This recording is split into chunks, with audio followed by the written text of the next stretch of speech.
Student, তোমরা যারা ক্যালকাটা ইউনিভার্সিটির আন্ডারে প্রথম সেমিস্টারের ছাত্রছাত্রী আছো, অর্থাৎ নতুন কলেজে অ্যাডমিশন নিয়েছো, তোমাদের জন্য আজকে ক্লাসটা খুবই গুরুত্বপূর্ণ।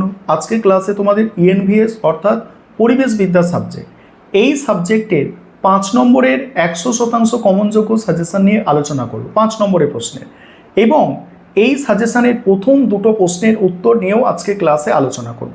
তার আগে বলি কোয়েশ্চেন প্যাটার্ন। তোমাদের এই ইএনভিএস অর্থাৎ পরিবেশবিদ্যা সাবজেক্ট, এটা কিন্তু প্রথম সেমিস্টারে কম্পালসারি পেপার। প্রত্যেক স্টুডেন্টকে পরীক্ষা দিতে হবে 50 নম্বরের। এখানে 4টে 5 নম্বরের প্রশ্নের অ্যান্সার করতে হবে এবং 2 নম্বরের যে প্রশ্ন 10টা অ্যান্সার করতে হবে, 1 নম্বরের এমসিকিউ 10টা। এই হচ্ছে কোয়েশ্চেন প্যাটার্ন, এবং এটা নিজস্ব কলেজে পরীক্ষা হবে এবং প্রশ্নপত্র কিন্তু ইউনিভার্সিটি তৈরি করবে। এই বিষয়গুলো তোমাদের প্রথমে বলে দিলাম। এবার তোমরা সাজেশান 5 নম্বরের প্রশ্নের সিলেবাস এবং দুটি গুরুত্বপূর্ণ 5 নম্বরের প্রশ্নের উত্তর দেখে নাও। আমি স্ক্রিন রেকর্ডের মাধ্যমে আলোচনা করছি। প্রথমে তোমরা সাজেশানটা দেখে নাও, তারপর তোমাদের প্রথম দুটি প্রশ্নের উত্তর নিয়ে আলোচনা করব ইউনিট 1-এর। প্রথমে তোমরা দেখো ইউনিট 1 থেকে 5 নম্বরের যে প্রশ্নগুলো তোমরা তৈরি করবে। প্রথম প্রশ্ন হচ্ছে সুস্থায়ী উন্নয়ন বলতে কী বোঝো, সুস্থায়ী উন্নয়নের প্রধান লক্ষ্য বা নীতিগুলি আলোচনা করো। পরের প্রশ্ন পরিবেশবিদ্যার বহু বিষয়ক প্রকৃতি সংক্ষেপে আলোচনা করো এবং এর পরিধি ও গুরুত্ব লেখো। নেক্সট আছে মিশন লাইফ কি, নিম্ন কার্বন জীবনশৈলী বা লো কার্বন লাইফস্টাইল। দেখো এই ভাষাটাও আসতে পারে, লো কার্বন লাইফস্টাইল কিভাবে পরিবেশ রক্ষায় সাহায্য করে। পরের প্রশ্ন আছে সুস্থায়িত্ব এবং সুস্থায়ী উন্নয়নের মধ্যে সম্পর্ক বা পার্থক্য। 4টে প্রশ্ন এখানে দেওয়া আছে। আজকের ক্লাসে প্রথম দুটো প্রশ্ন আলোচনা করছি। তারপর ইউনিট 2 থেকে 5 নম্বরের প্রশ্ন। ইউনিট 2 থেকে 5 নম্বরের প্রশ্ন আছে প্রথম প্রশ্ন বাস্তুতন্ত্রের গঠন ও কার্যকারিতা সংক্ষেপে বর্ণনা করো। তার সঙ্গেই আছে বাস্তুতান্ত্রিক পরিষেবা বলতে কী বোঝো। পরের প্রশ্ন খাদ্য শৃঙ্খল খাদ্যজালের মধ্যে পার্থক্য, বাস্তুতন্ত্রে শক্তির প্রবাহ কিভাবে ঘটে বর্ণনা করো। নেক্সট আছে বাস্তুতান্ত্রিক পর্যায়ক্রম বা সাকসেশন কি, এর বিভিন্ন পর্যায়গুলি সংক্ষেপে লেখো। নেক্সট বাস্তুতান্ত্রিক পিরামিড কি, বিভিন্ন প্রকার বাস্তুতান্ত্রিক পিরামিড সম্পর্কে সংক্ষেপে আলোচনা করো। নেক্সট আছে জনসংখ্যা এবং গোষ্ঠী বাস্তু সংস্থানের মৌলিক ধারণা দাও। নেক্সট 3 নম্বর ইউনিট থেকে বনভূমি ধ্বংস বা অরণ্য নিধনের প্রধান কারণ ও ফলাফলগুলি আলোচনা করো, এটি রোধ করার উপায় কী। নেক্সট ভারতের জলবন্টন সমস্যা বা জল নিয়ে বিবাদ সম্পর্কে একটি টিকা লেখো। তারপরে আছে নবীকরণযোগ্য ও অনবীকরণযোগ্য সম্পদের মধ্যে পার্থক্য, বিকল্প শক্তির উৎস হিসাবে সবুজ শক্তি গ্রিন এনার্জির গুরুত্ব। পরের প্রশ্ন ভূমির অবক্ষয় এবং মরুকরণ এর কারণ ও প্রভাবগুলি লেখো। নেক্সট প্রাকৃতিক সম্পদ হিসাব রক্ষণ কি, শক্তি উৎপাদনে পরিবেশগত প্রভাবগুলি কী কী।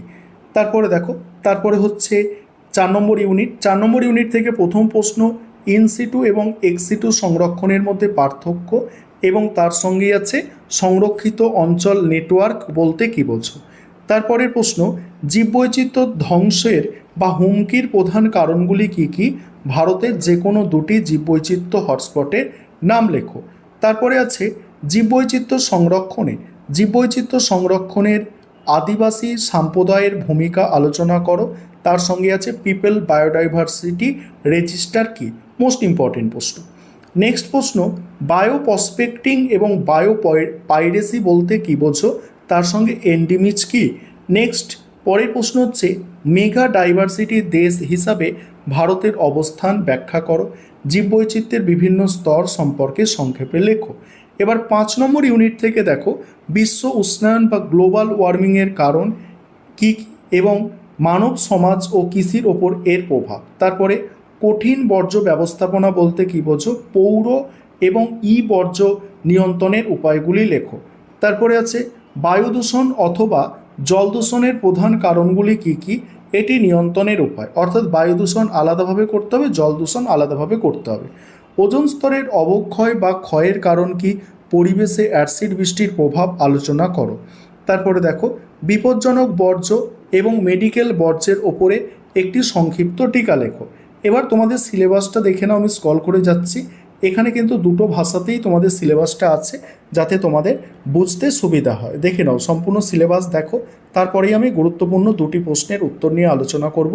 এবং তোমরা যারা পেইড ব্যাচে অ্যাডমিশন নিতে চাইছো, অর্থাৎ আমাদের তো অনলাইন কোচিং ক্লাস চলছে, তোমরা যারা অ্যাডমিশন নিতে চাইছো স্ক্রিনে দেওয়া নম্বরে যোগাযোগ করতে পারো। দেখো, এই ছিল তোমাদের সিলেবাস।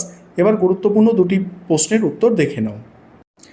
এবার তোমরা দুটি প্রশ্নের উত্তর দেখে নাও। প্রথম প্রশ্ন, সুস্থায়ী উন্নয়ন, তারপরে এর সঙ্গেই আছে সুস্থায়ী উন্নয়নের প্রধান লক্ষ্য বা নীতি। প্রথমে ইন্ট্রোডাকশন অর্থাৎ ভূমিকা। পরিবেশ ও মানব সমাজের মধ্যে ভারসাম্য বজায় রাখার জন্য বর্তমান যুগের সবচেয়ে গুরুত্বপূর্ণ ধারণা হলো সুস্থায়ী উন্নয়ন। মানুষের জীবনযাত্রার মান উন্নয়নের পাশাপাশি প্রাকৃতিক ভারসাম্য রক্ষা করা এবং প্রাকৃতিক সম্পদের যথেচ্ছ ব্যবহার নিয়ন্ত্রণ করা এর মূল উদ্দেশ্য। এবার সুস্থায়ী উন্নয়নের সংজ্ঞা। সুস্থায়ী উন্নয়ন বা টেকসই উন্নয়ন বলতে এমন এক ধরনের উন্নয়নমূলক ব্যবস্থাকে বোঝায় যার মাধ্যমে বর্তমান প্রজন্মের চাহিদা মেটানোর পাশাপাশি ভবিষ্যৎ প্রজন্মের চাহিদা মেটানোর ক্ষমতাকে কোনোভাবেই ক্ষুণ্ণ করা না হয়। 1987 সালে বুটল্যান্ড কমিশনের রিপোর্টে এই ধারণার সবচেয়ে গ্রহণযোগ্য সংজ্ঞা দেওয়া হয়েছে। পরিবেশবিদ ও অর্থনীতিবিদদের মতে পৃথিবীর ধারণ ক্ষমতার মধ্যে থেকে মানুষের জীবনযাত্রার মান উন্নয়ন হলো প্রকৃত সুস্থায়ী উন্নয়ন। এর মূল উদ্দেশ্য হলো প্রাকৃতিক সম্পদের যথেচ্ছ ব্যবহার রোধ করে পরিবেশের কোনো স্থায়ী ক্ষতি না করে দীর্ঘমেয়াদী উন্নয়ন সুনিশ্চিত করা। এবার সুস্থায়ী উন্নয়নের লক্ষ্য বা নীতিসমূহ। প্রথম হচ্ছে সম্পদের পরিমিত ব্যবহার। প্রাকৃতিক সম্পদ যেমন কয়লা, খনিজ তেল এবং বনভূমির যথেচ্ছ ব্যবহার কঠোরভাবে নিয়ন্ত্রণ করতে হবে। নবীকরণযোগ্য শক্তির ব্যবহার বৃদ্ধি করে ভবিষ্যৎ প্রজন্মের জন্য সম্পদ সঞ্চয় করা এর অন্যতম প্রধান লক্ষ্য। তারপর কি, পরিবেশ দূষণ নিয়ন্ত্রণ। মাটি দূষণ রোধ করার জন্য উপযুক্ত ব্যবস্থা গ্রহণ করতে হবে। শিল্পায়ন ও নগরায়নের ফলে সৃষ্ট দূষণ কমিয়ে একটি সুস্থ ও নির্মল পরিবেশ গড়ে তোলা এই উন্নয়নের অপরিহার্য নীতি। তারপর হচ্ছে জীববৈচিত্র্য সংরক্ষণ। পৃথিবীর প্রতিটি উদ্ভিদ ও প্রাণী বাস্তুতন্ত্রের নিজস্ব গুরুত্ব রয়েছে। জীববৈচিত্র্য ধ্বংসের হাত থেকে রক্ষা করা এবং পরিবেশের প্রাকৃতিক ভারসাম্য বজায় রাখা সুস্থায়ী উন্নয়নের একটি বড় লক্ষ্য। তারপর হচ্ছে সামাজিক সাম্য প্রতিষ্ঠা। শুধুমাত্র অর্থনৈতিক প্রবৃদ্ধি নয়, সমাজের প্রতিটি স্তরে মানুষের মধ্যে সম্পদের সুষম বন্টন নিশ্চিত করতে হবে। দারিদ্র্য দূরীকরণ এবং শিক্ষা ও স্বাস্থ্যের প্রসার ঘটিয়ে মানব সম্পদের প্রকৃত উন্নয়ন সাধন করা প্রয়োজন। এবার হচ্ছে যে দূষণহীন প্রযুক্তির ব্যবহার। পরিবেশ বান্ধব এবং দূষণহীন প্রযুক্তি ব্যবহার ব্যাপকভাবে বৃদ্ধি করতে হবে, যাতে উন্নয়নের গতি বজায় রাখার পাশাপাশি পরিবেশের ক্ষতি সর্বনিম্ন পর্যায়ে রাখা সম্ভব হয়। এবার হচ্ছে উপসংহার। দেখো, উপসংহারটা আর পড়ছি না, উপসংহারটা তোমরা দেখে নাও। আজকের ক্লাসের দ্বিতীয় প্রশ্ন হচ্ছে পরিবেশবিদ্যার বহু বিষয়ক প্রকৃতি সংক্ষেপে আলোচনা করো এবং এর পরিধি ও গুরুত্ব। আর এখানে 5টা পয়েন্ট দেওয়া আছে, 5টা পয়েন্টই লিখতে হবে, লেখার চেষ্টা করবে। এখানে ভূমিকা দেখে নাও। পরিবেশবিদ্যা হলো এমন একটি আধুনিক ও বিজ্ঞানসম্মত শিক্ষা ধারা যা আমাদের চারপাশে প্রাকৃতিক, সামাজিক এবং অর্থনৈতিক পরিবেশ সম্পর্কে বিস্তারিত জ্ঞান প্রদান করে বর্তমান যুগে একটি সুস্থ পৃথিবী গড়ে তোলার ক্ষেত্রে এবং পরিবেশগত সমস্যা সমাধানের জন্য এই বিষয়ের অধ্যয়ন অপরিহার্য। তারপর হচ্ছে পরিবেশ শিক্ষা বহু বিষয়ক প্রকৃতি। পরিবেশবিদ্যা মূলত একটি বহু বিষয়ক বিজ্ঞান। পরিবেশের জটিল গঠন, সমস্যা ও তার সমাধান বুঝতে হলে শুধুমাত্র কোনো একটি নির্দিষ্ট বিষয়ের জ্ঞান যথেষ্ট নয়। এর জন্য জীববিজ্ঞান, পদার্থবিদ্যা, রসায়ন, ভূগোল, ভূবিদ্যা এবং সমাজবিজ্ঞানের বিভিন্ন বৈজ্ঞানিক নীতির সাহায্য নিতে হয়। যেমন দূষণের রাসায়নিক কারণ বুঝতে রসায়ন এবং জীবজগতের ওপরে প্রভাব বুঝতে জীবজগতের ওপর এর প্রভাব বুঝতে জীবনবিজ্ঞানের প্রয়োজন হয়।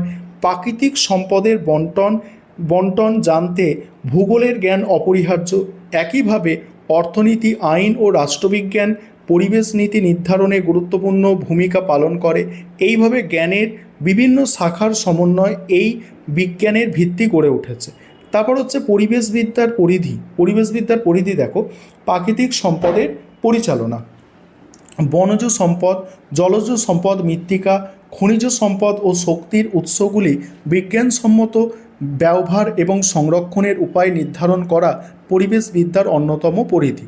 তারপর হচ্ছে কি বাস্তুতন্ত্র ও জীববৈচিত্র্য। বিভিন্ন প্রকার বাস্তুতন্ত্রের গঠন, পানিকুল ও উদ্ভিদবিদ্যার মধ্যে পারস্পরিক নির্ভরশীলতা এবং বিভিন্ন প্রজাতির সংরক্ষণের কৌশল এই বিষয়ের অন্তর্ভুক্ত। তারপর দূষণ ও বিপর্যয় মোকাবিলা। পরিবেশ দূষণে দূষক পদার্থের প্রভাব, দূষণ নিয়ন্ত্রণের উপায় এবং বন্যা বা খরার মতো প্রাকৃতিক বিপর্যয়ের মোকাবিলায় আধুনিক পদ্ধতি নিয়ে এখানে আলোচনা করা হয়। তারপর হচ্ছে পরিবেশবিদ্যার গুরুত্ব। এখানে প্রথম পয়েন্ট হচ্ছে পরিবেশগত সচেতনতা বৃদ্ধি। পরিবেশের বর্তমান সংকট এবং ভবিষ্যৎ পরিণতি সম্পর্কে ছাত্রছাত্রী ও সাধারণ মানুষের মধ্যে গভীর সচেতনতা তৈরি করতে এই বিষয়টি অত্যন্ত গুরুত্বপূর্ণ। তারপর হচ্ছে কি সুস্থায়ী জীবনযাত্রার প্রসার। কিভাবে প্রাকৃতিক পরিবেশের ক্ষতি না করে উন্নত ও নিরাপদ জীবনযাপন করা সম্ভব, সেই বিষয়ে সঠিক দিশা দেখায় পরিবেশবিদ্যা। আন্তর্জাতিক সমস্যার সমাধান। বিশ্ব উষ্ণায়ন, জলবায়ুর পরিবর্তন ও ওজোন স্তরের ক্ষয়ের মতো আন্তর্জাতিক সমস্যাগুলির বিজ্ঞানসম্মত ও কার্যকারী সমাধান খুঁজতে পরিবেশবিদ্যার জ্ঞান অপরিহার্য। এবার তোমরা উপসংহার দেখো, উপসংহার দিয়ে প্রশ্নের উত্তর শেষ করতে হবে। এইভাবে ভালো করে গুছিয়ে লিখতে হবে ভালো নম্বর পাওয়ার জন্য।